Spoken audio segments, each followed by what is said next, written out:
Hi, this is Privateer Station, and today we'll bring you day 390 of Russian invasion into Ukraine. As always, with former advisor to the office of the President of Ukraine, Lieutenant Colonel Olexiy Arestovych, and Mark Feygin, Russian opposition politician. Enjoy.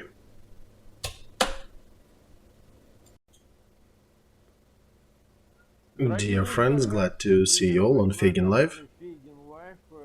It is Monday, 20th of March. Time is 9 p.m. in Kiev, 10 p.m. in Moscow. And we're doing the usual stream with Olexiy Arestovych, day 390. Good evening, Olexiy. Glad to see you. Likewise. All right. We have about 60,000 joining us at the beginning. About 11,000 click the like button. Let's help everybody else get online and join us in that stream. There is a ton of different things to discuss, so please continue sharing links, clicking the like button. Do not forget to subscribe if you have not done that yet, to Feygin Live, to Olexiy Arestovych, and of course to Privateer Station if you are listening or watching that in English.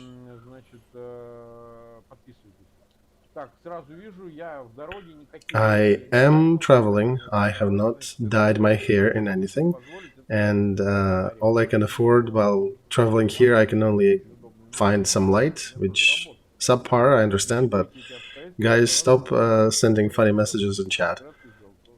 No, haven't dyed my hair. Anyway, let's start with the main thing. We discussed that. We addressed it before that happened. I'm talking about the visit of Xi Jinping to Moscow. And there was a certain algorithms of events unfolding, and the arrest order for Putin was the pinnacle of prep for that visit. And that's the move that the West decided to go with right before Xi's visit to Russia. So Xi visited Russia today. We don't know if didn't know last time we talked if Putin would meet him in the airport, and people are laughing, saying that Putin and his administration are probably watching you. So I don't know. I don't have info about Putin himself. I know his administration is watching, but they decided to not go meet Xi Jinping in the airport on the highest level. Putin met him in Kremlin. And I suppose somebody there was smart enough, listened to us, and said, hey, let's not do that. Let's not meet him in the airport. We might give you other concessions, but dear Xi, do not expect Putin to be there. So what about your opinion, Olexiy? We understand that China is definitely providing an important part for Putin right now to save face and all. So let's discuss. Mark, we don't have full results of that visit yet. We will listen to them, and we'll definitely have more to discuss next stream. We can address a few things today, though. So Xi could not come because he has certain visit goals that he needed to pursue. You could read it through his statement. Among other phrases, he said that we do hope that Putin will be re-elected by Russian people in 2024. His main goal is to keep Putin in power. I suspect it's the best thing to have a spy of Putin's caliber ruling the country who is eager to concede everything for contacts, his face, and just staying alive. So I'd suspect, his administration likely did listen to us, and somebody stopped him from visiting airports and probably gave more concessions to Xi Jinping, or promised. And I think the conversation was like, hey, let's not go. These two will be laughing at us if we do. Let's just give China something else and apologize. So let's take a look at pictures. We'll see if we can bring one to the screen. I think you've seen some of them, but these are protocol photos, so they're usually paid a ton of attention to. So if you look at two different angles of the same meeting, one published by Putin, one published by Chinese press, the photo itself in the Chinese media is a bit different. So Xi Jinping is higher and bigger than Putin on that picture, and that is on purpose. This is a protocol photo, so every detail is paid attention to. So this visit, let's put it this way, that means a ton to Russian president, and he's basically a pariah now. He can't even visit Africa safely because Southern Africa already said that we might actually give him to court if we had a chance to do that. And G20, even if he's not going to be arrested there, most people there, most members of G20 would want nothing to do with him. So yeah, he's definitely isolated, right?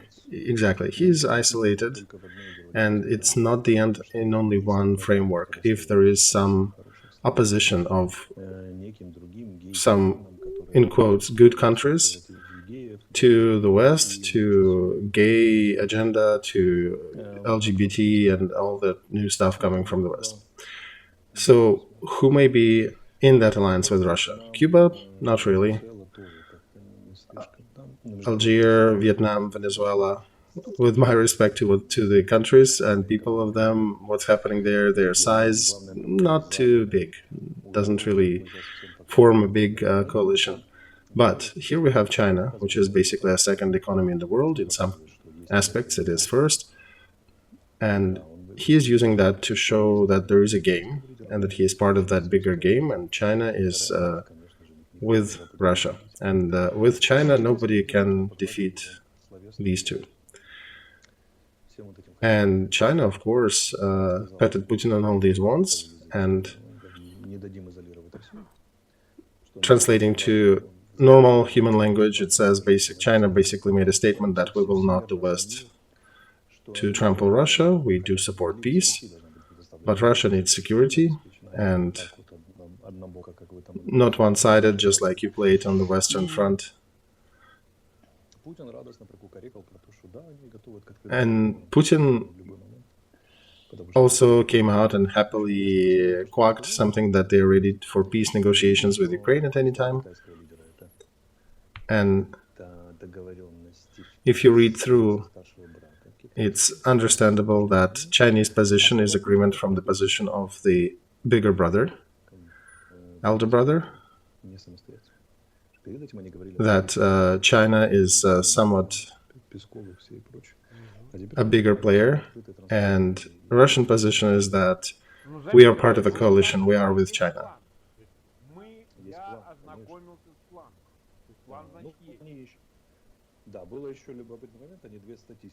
And it was an interesting statement that both of them published 2 articles in their top press in China and in Russia that reminds the times that we, both you and me, remember, those old times when Erich Honecker and Brezhnev were meeting.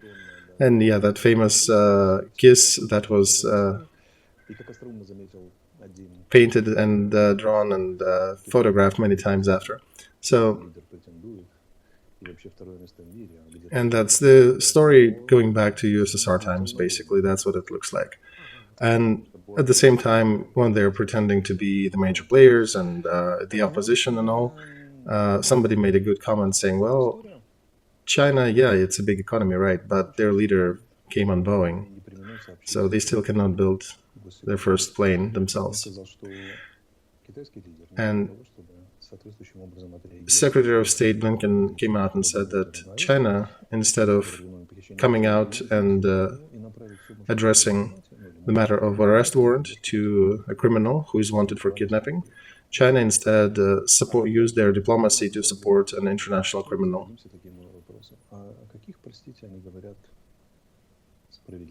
And we also can pose another question. What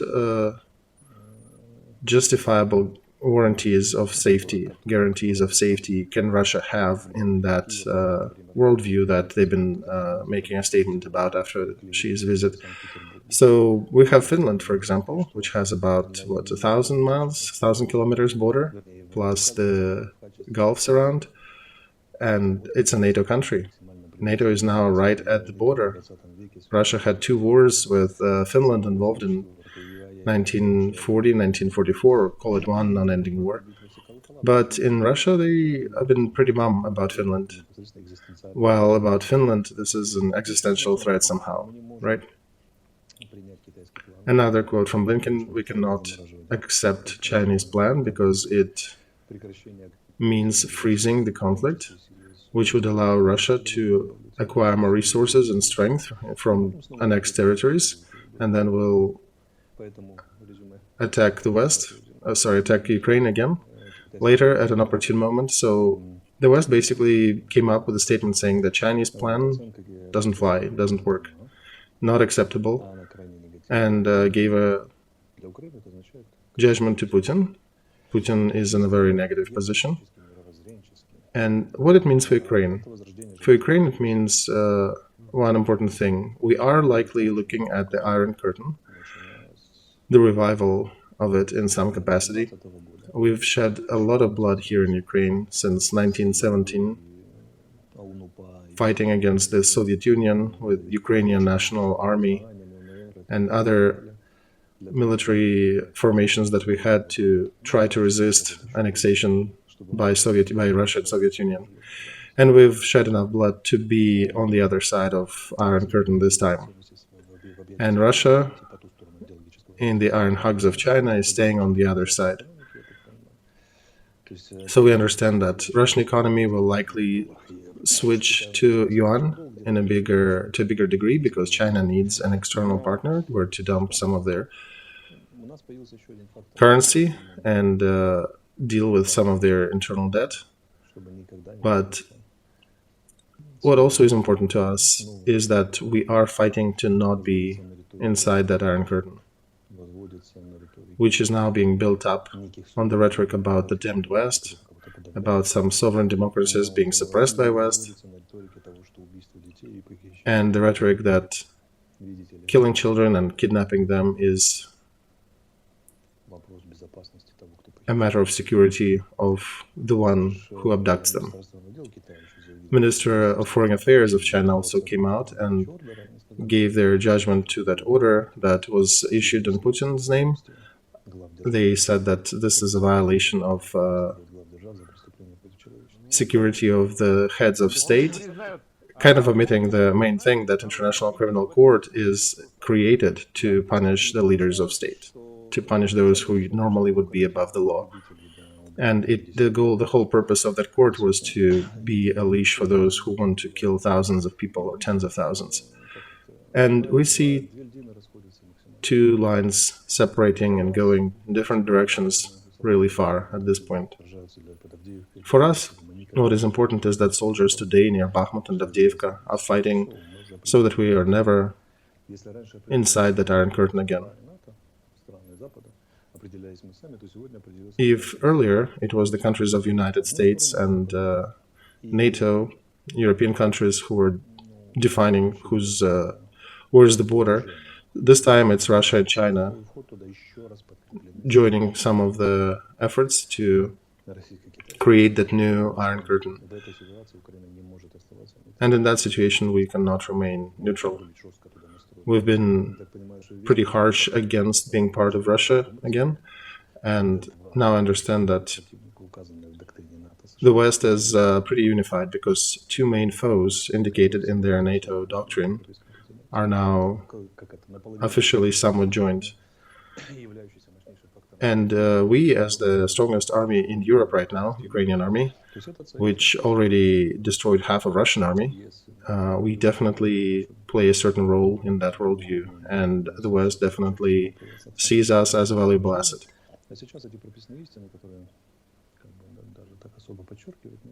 And these are basic values that we are pursuing here. We can start writing them, inscribing them on our banners already, I think. There will be no neutral position for Ukraine in that new shape of world. There is still some fight for Belarus in the Eastern Europe, but all the countries of Eastern Europe are already in European Union. Ukraine is the last one. and we are earning our membership in NATO and in the European Union with our blood. I hope that any illusions after that union, seeing that unionizing of Russia and China, all the illusions of neutral Ukraine or something will be dispelled in the West.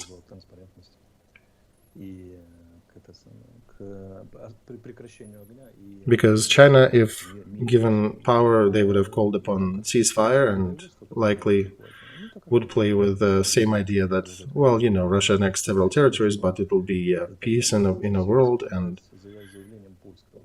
that's how we can stop this war. Who cares about Ukrainian territories? So,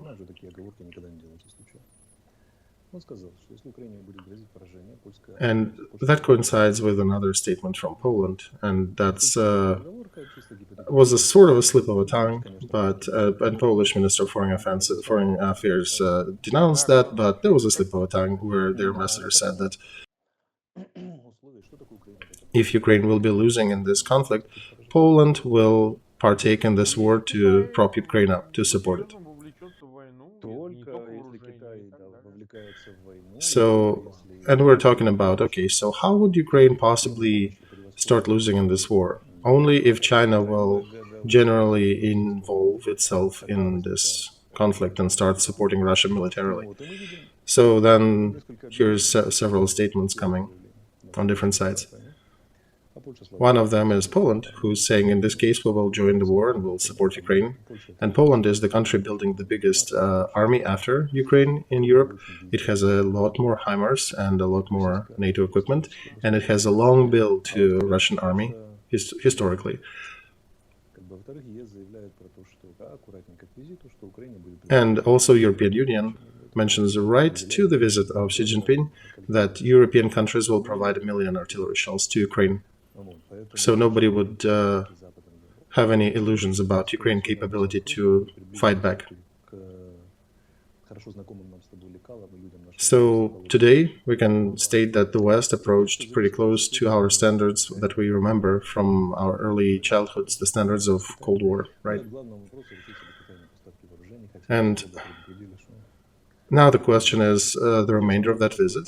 We're curious to see how it will conclude, and also, will China participate militarily in this conflict? And militarily, I want to come down those people, pacify those who are getting really anxious, that China will likely not support war with military equipment, because that is an opening for sanctions against them, and their economy cannot handle that.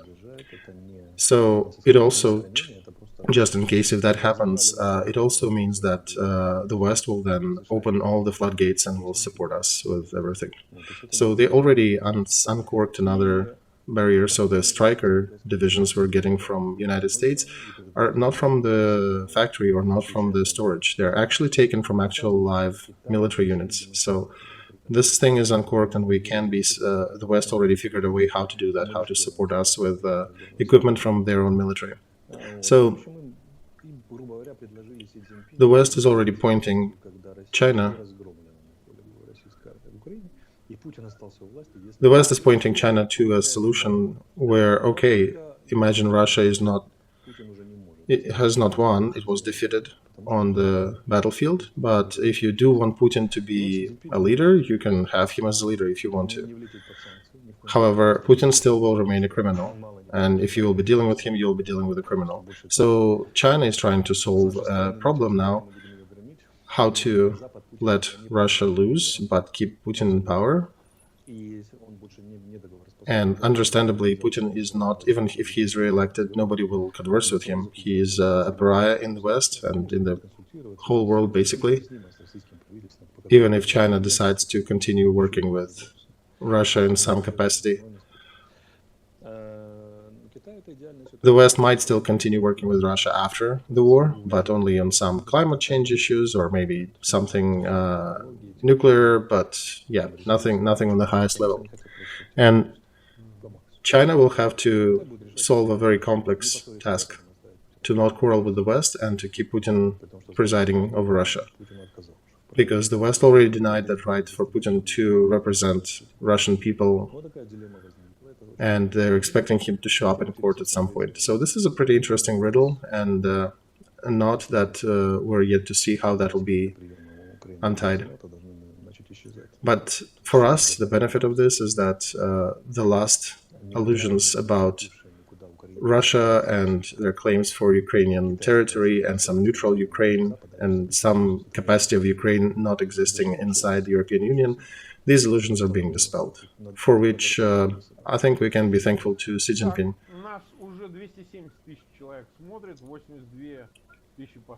We have about 200,000 with us, 82,000 already clicked the like button. Please continue clicking that like, and do not forget to share links to that stream to make sure more people get to see that. And of course, subscribe to Feygin Live and to Olexiy Arestovych. So, see, before we go to the map, we are getting some news that there are some explosions in Jankoy in Crimea, on the north of Peninsula. Those who are viewing us are putting in chat. There are explosions on the military airfield there, the occupied Russian airfield. And before we switch to the map, I want us to talk about Putin's trip to Mariupol after Crimea, and was it Putin? So we talked about two things. We said, okay, Crimea. Yeah, we discussed the art school, and here he, under cover of the night, the video they published, they showed some people talking to him, supposedly living in these apartment buildings that the video is shot at. And I don't know if these are locals or somebody they brought with them for that video. Those people who live in Ukraine, they might chime in and say, are these people indeed Ukraine citizens that are occupied? I don't know if they were forced to talk to Putin or they genuinely side with Russia. So he visited Mariupol. I wonder if you will oppose my point of view. I think he came to Mariupol because he is thinking that Mariupol will not be taken in the next month, 2 or 3, so he wouldn't look completely clownish in his visit.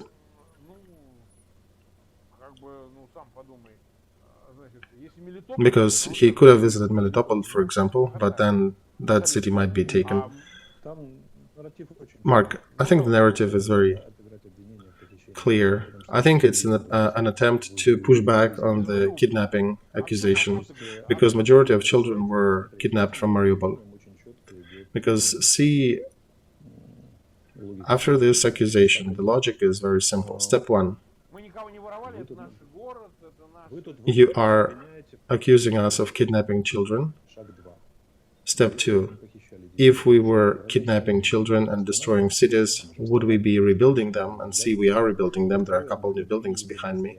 And step 3, we would not have real Mariupol citizens thanking us for a visit. So, but it's a stupid tri-step, Olexiy. Well, he doesn't have much options. That's his pretty much only game he can play at the moment. And that conversation that is happening in Russian media that, yeah, it is war, we destroyed Mariupol. Azov and Ukrainian Marines were defending the city, so we had to destroy that NATO and fanatics, and we were fighting against them, but we destroyed everything, but we were saving people, and we were evacuating peaceful citizens and orphans, and we were rebuilding the city. And it'll be better than before, better than under the rule of these Ukrainian fascists. So that's the Putin's propaganda rhetoric. And again, he's addressing that to Russian audience, and they need to explain somehow how their shining leader on the hill got into the criminal order.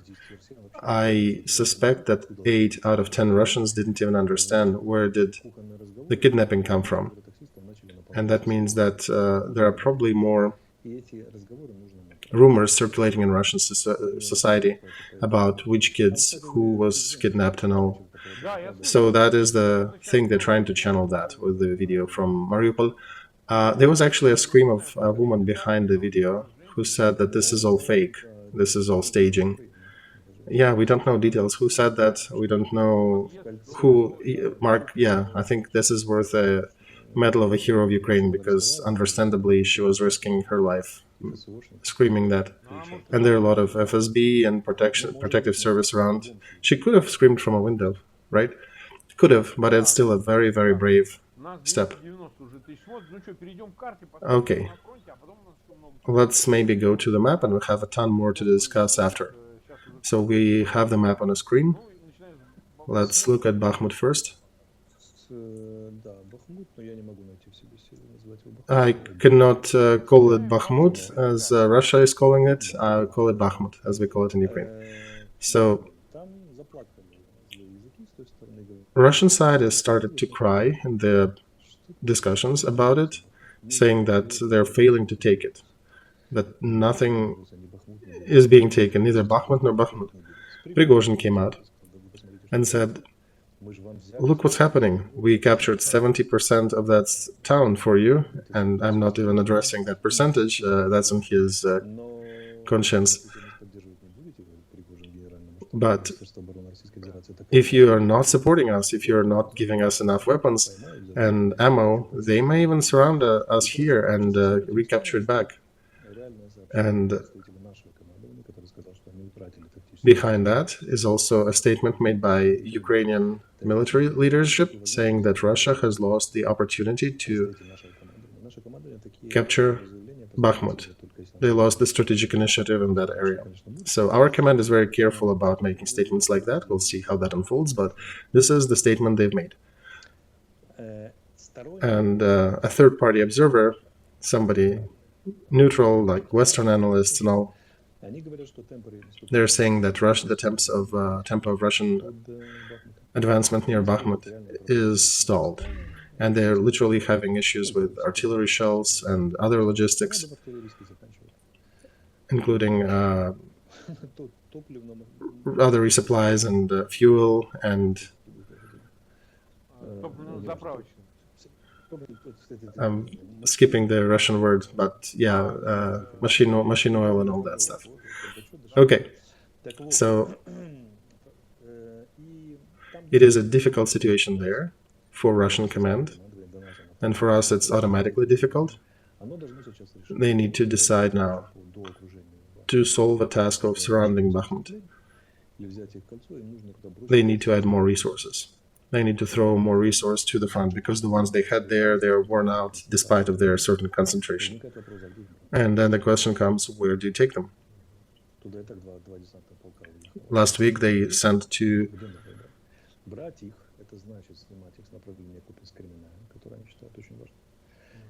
big detachments of paratroopers, and they're also nearly gone now. So where do you take new ones from? You take from Vuhledar, from Takmak, you take from the north maybe, from Kremenaya, or you take from the newly recruited groups, or the parts that were prepared for the future maneuvers, future defenses. So yeah, that's the dilemma they need to address now. Also, they have statements today that they supposedly pushed something in Avdiivka. Well, just as a heads up, they've been trying to attack that settlement for 9 years already. So I suspect they've taken the right side of cow farm again, and they're screaming that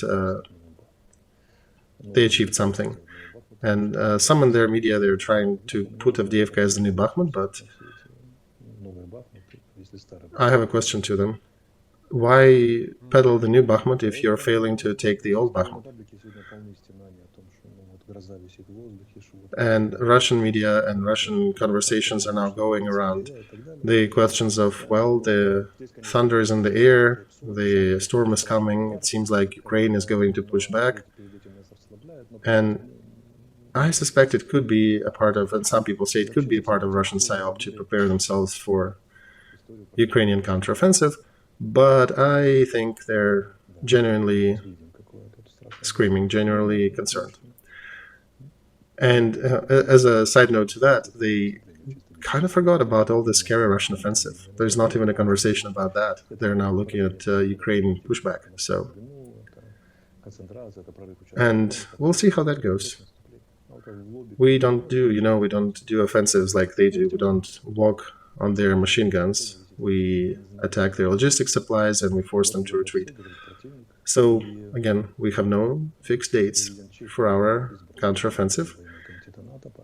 And Peter Pavel, the president of Czech Republic, recently said that Ukraine has one good chance for counteroffensive, and they shouldn't waste it.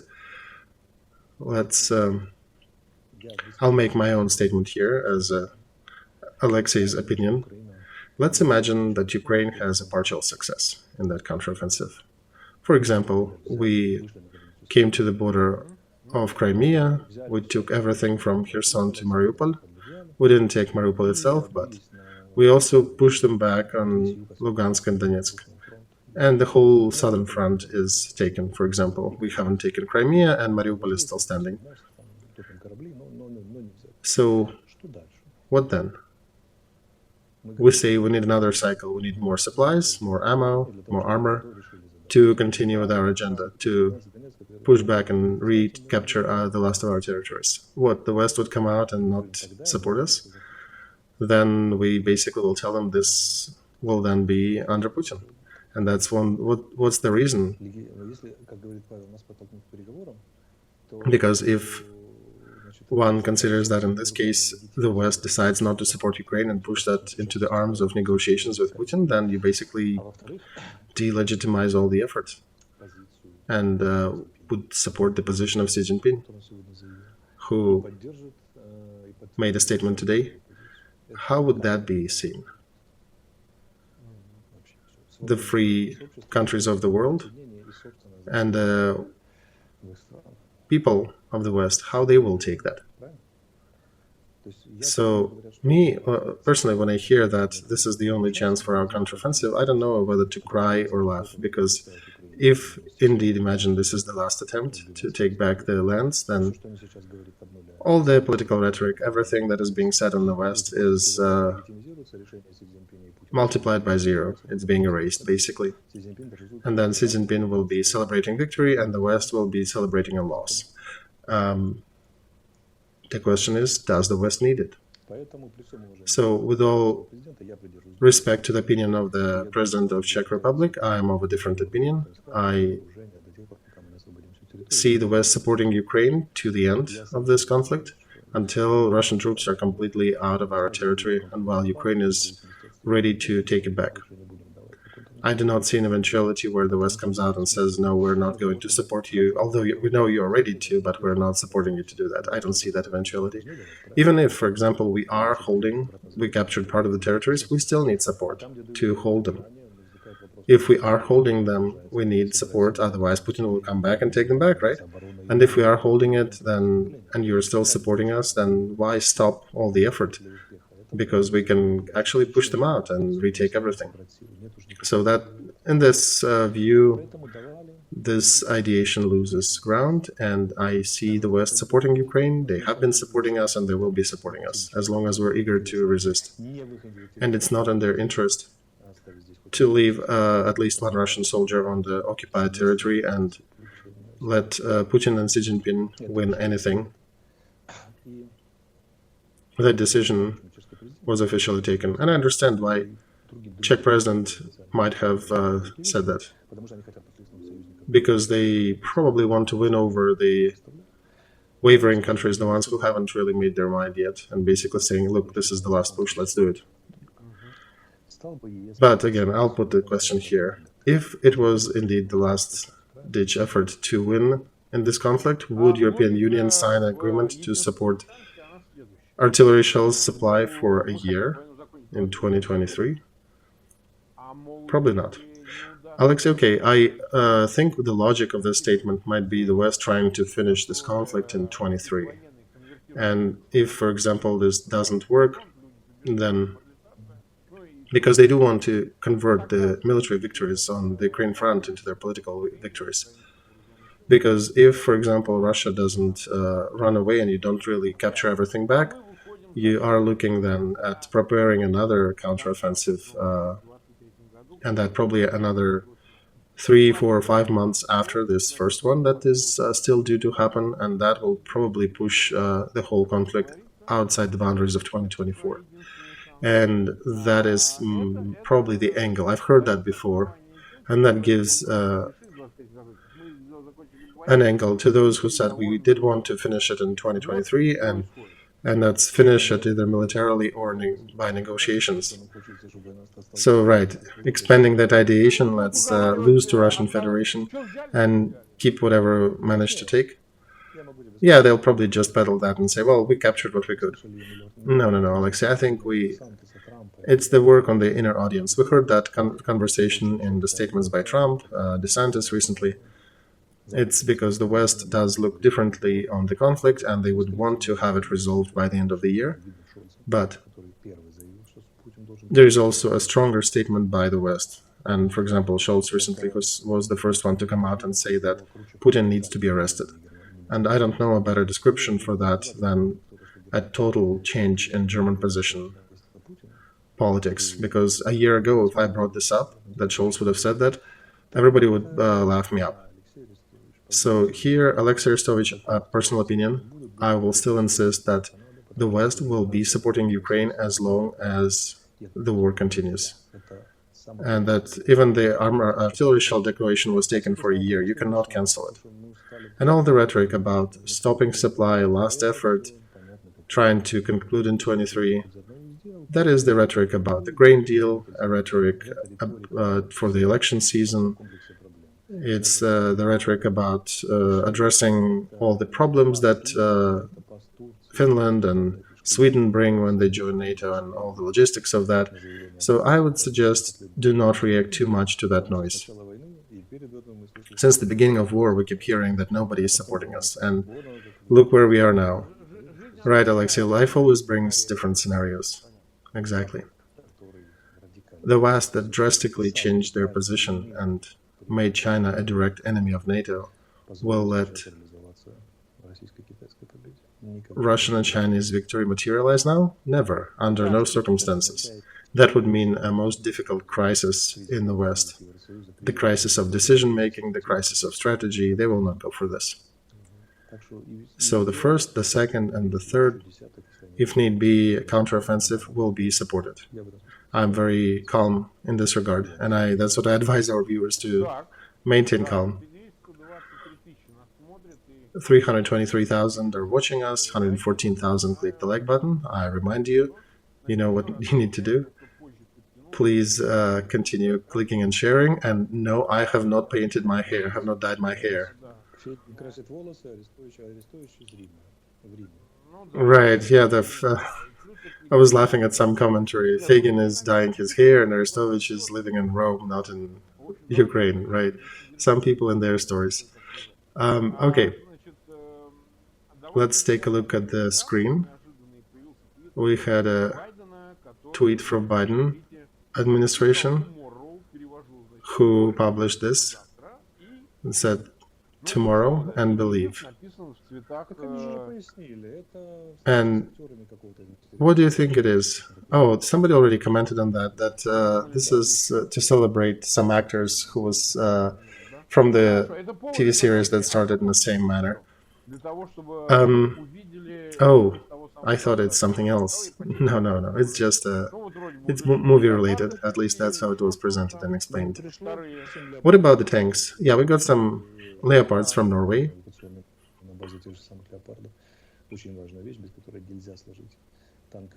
The repair units, which are crucial to any tank detachments. And United States gave another 350 million with worth of military help, with more munitions for HIMARS. And they recently gave another 2 billion, and so that additional 350 on top of that, again, big thanks to them. And that's the thing. All the signs are addressing Xi Jinping, by the way. If you will continue supporting Russia, our support to Ukraine will increase.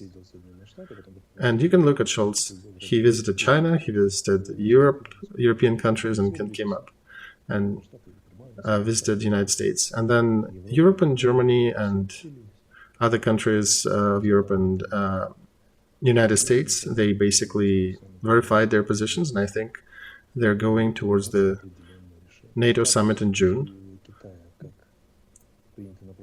where they'll probably reaffirm the status of China that was acknowledged in the last summit. China is the main adversary, strategic adversary, and there'll probably be a grading of their new union or new relations between Russia and China.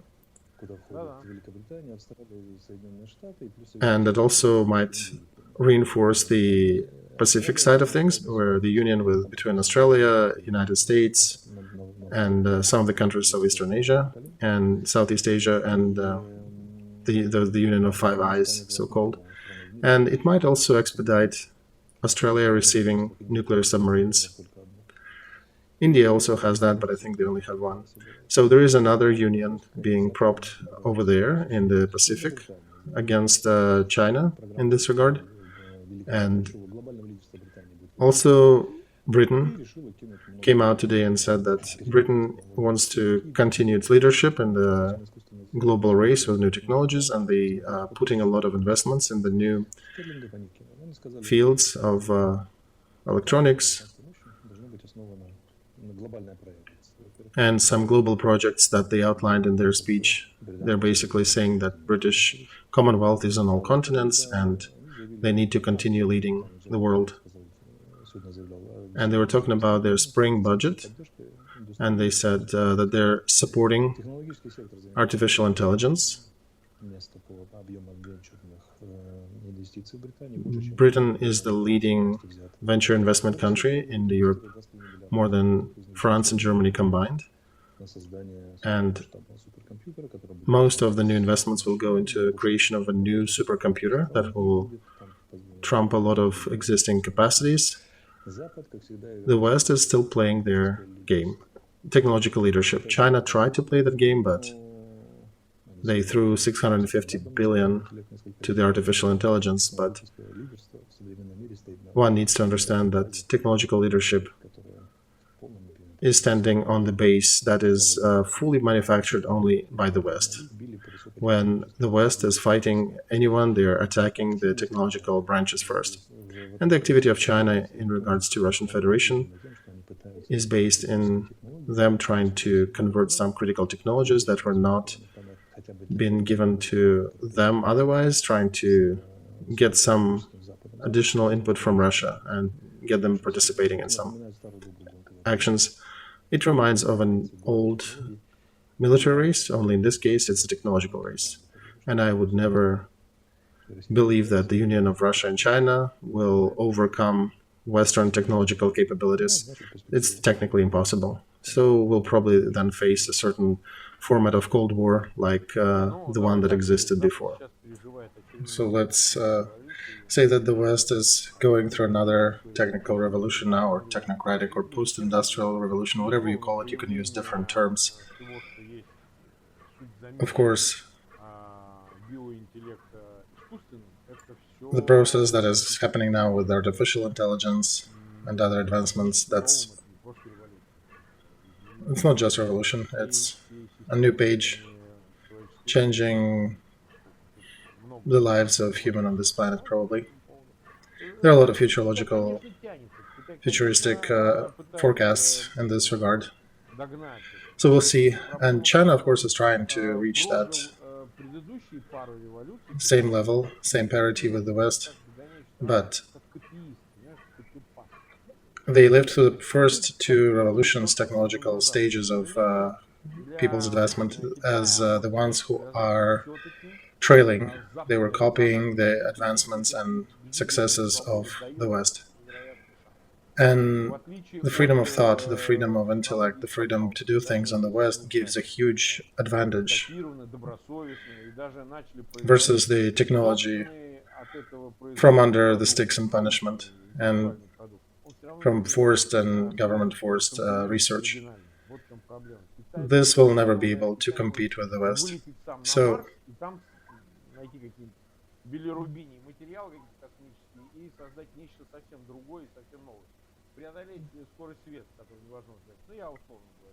It's fantastic, I guess. If to look at this from this standpoint, it's as if to imagine that China will fly and do something super advanced. It'll go before the West to the Mars, for example, land there, find something super amazing there, and that's kind of from the fantasy land. Otherwise, they'll be trailing. And I'll bring two quotes. First is from Karl Marx. The main producing power is human. Of course, there will be machinery, computers, and other equipment, but the main producing power, and the only producing power, is human. So it's those societies that have better conditions for human and human labor and human thought. They always win versus other forms. And you can compare capitalism and socialism and compare China with other civilizations. But for now, civilizationally, the West has way better conditions for work. Of course, there are other things that one can look at, there are different drawbacks, there are other processes happening in the West, but still, they do save the core that allows, the core of values and ethics that allows for any human to have the best working conditions on this planet. And as long as it continues, as long as this trend continues, a free, self-motivated person will always win over non-free and forced laborer. And now the second one. I have a friend who was an American spy. I was, back then when we got acquainted, I was 25, he was in the 70s. And I did ask him which special service is better, and was it difficult for you with China or Soviet Union back in the day? He said that, yeah, they did suffer a lot from KGB, a bit less from China, but we never doubted our victory at the end. To my question, why? He answered that KGB was the organization that was killing its own officers, and such organization will always lose.